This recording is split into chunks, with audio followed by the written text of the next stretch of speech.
So I'm here with former UFC champion, former WWF, Intercontinental Champion Ken Shamrock. So we're going to talk a little sports massage today. So first, what does a typical training session or camp involve? Well, when you first start out, some people start out, 6 weeks out to go into their hard training, or 8 weeks out. I like to start at 3 months, and then gradually work into my sparring and my hardcore training. Starting out with basically weight training and cardio at first for the first 4 weeks. And then after the 4 weeks, I'll start getting into some light sparring and some light grappling for about 2 weeks. And then about 6 weeks out, I'll start going a little bit more heavier for the fight. A little more fresh guys coming in and going live. I'll do that for about 3 weeks. And then after that, I'll taper down 3 weeks going into the fight. I'll taper down to basically technique. I'm sharpening up my technique, game plan in certain situations, and up the cardio. Make sure that I'm going into this with great cardio. So that's kind of how my work schedule, my training schedule, what kind of phases in and out. So a lot of physical activity. That's Yeah. what you're telling me. Yes. All right. So when you're training, or in the past, have you received massages as part of your training?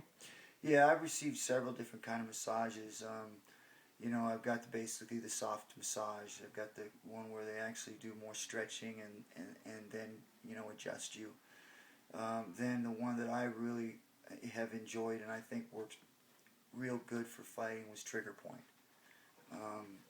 along with the massage after Trigger Point to relax and stretch you. So, I've done quite a bit of them over my 20-year fight career. I've always incorporated the massage therapy as a part of my recovery training. Okay. So how often, when you're not in training, do you get a massage?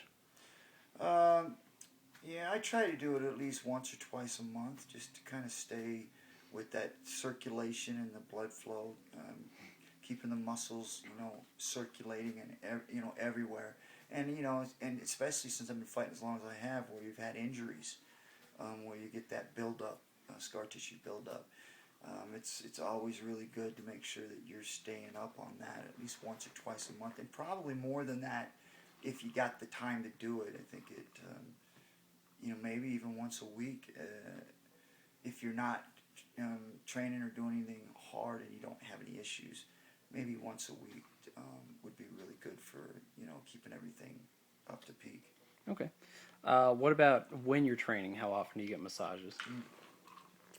I usually do them 3 times a week, and usually I like to do them at the start of the week, and then in the middle of the week, and then at the end of the weekend.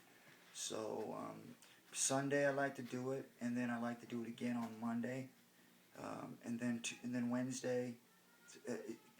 And the reason why when you see me crowded in that beginning of the week is because that is the time where you're really relaxed and that your body's not physically trying to recover. It's already done that through the weekend because I take Saturday, Sunday off. So I get that 1 day and almost 2 days before I get that massage again, and then I'll get in one right after that on Monday after my workout. I found that works really well to start the week. Okay. Do you get massages right before you fight or right after you fight within a couple days? Usually, like the last week of my fight, I'll do it. Say you weigh in. Usually 2 days before the fight you weigh in, or the day before the fight you weigh in.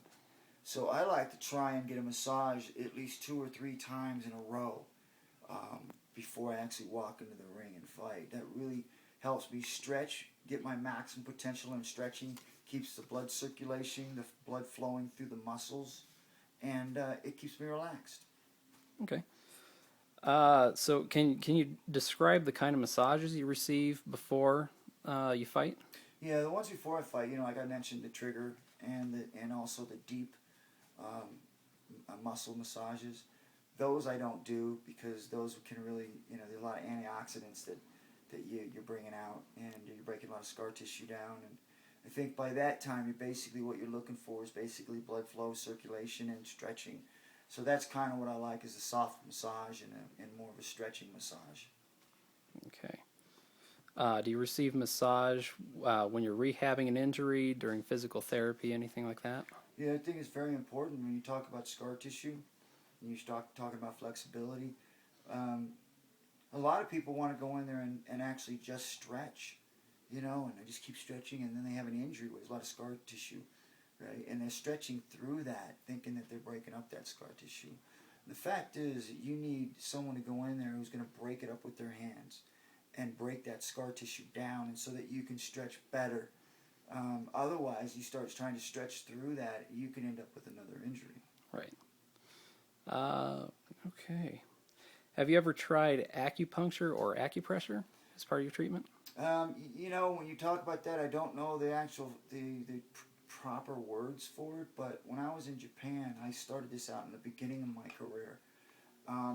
Usually if I had a stressed muscle or something that was bothering me, I would go into this guy, and he would put little pins in me, and he'd have little square tape over the top of them so you could pull them out and you knew where they were at. Right.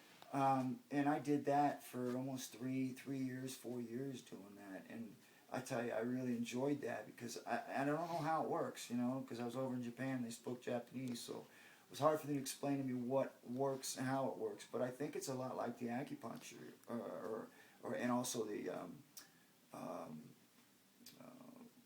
the massage where you're doing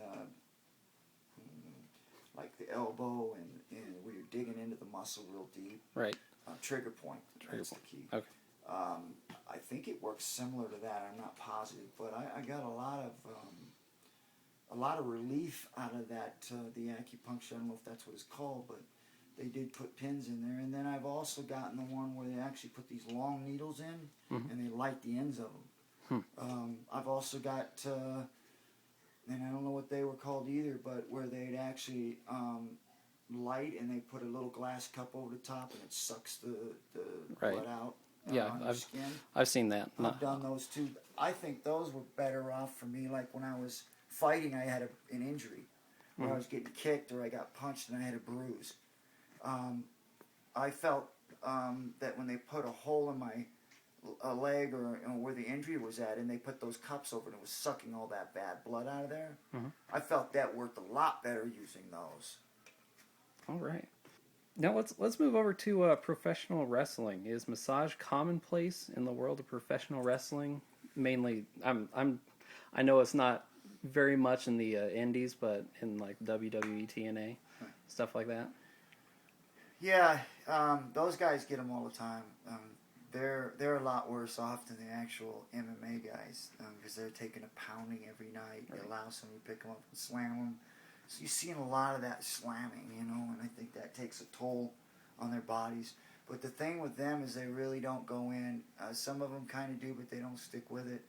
But they really don't get in and get the ones that really dig in and really stretch you and really work. A lot of them go in there and they get the oil massages and it feels good. And that's all good, but I think sometimes because you're getting all that pounding and stuff, you got to do some of the recovery work with massage. Right. Now, I imagine part of that's because they're always, they're on the road 5 days a week or something like that, and they don't want to be sore the next day from a massage. That's absolutely correct.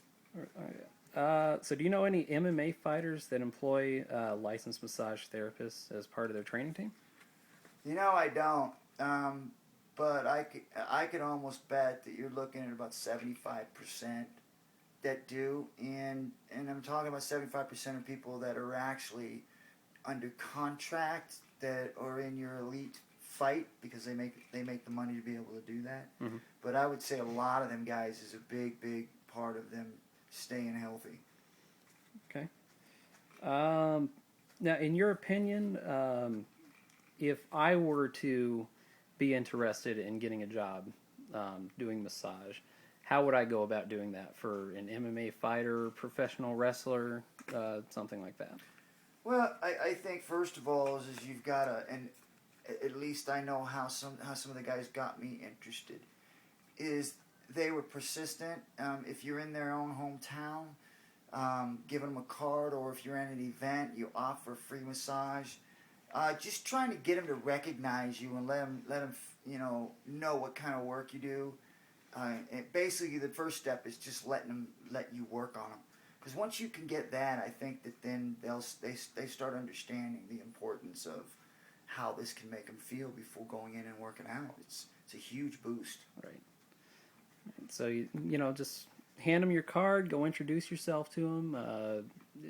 Any way they can get in contact with people, Yeah, it's basically having a business card that you can hand to them, but most of all, making sure that you're actually not doing it one time, being persistent with them. Right. Because a lot of these guys are very busy, and they got a one-track mind, and sometimes when you may approach them, they may be really thinking about something else, and they're not really paying attention, or it's not the right time. So I think it's basically being persistent and catching them at the right time.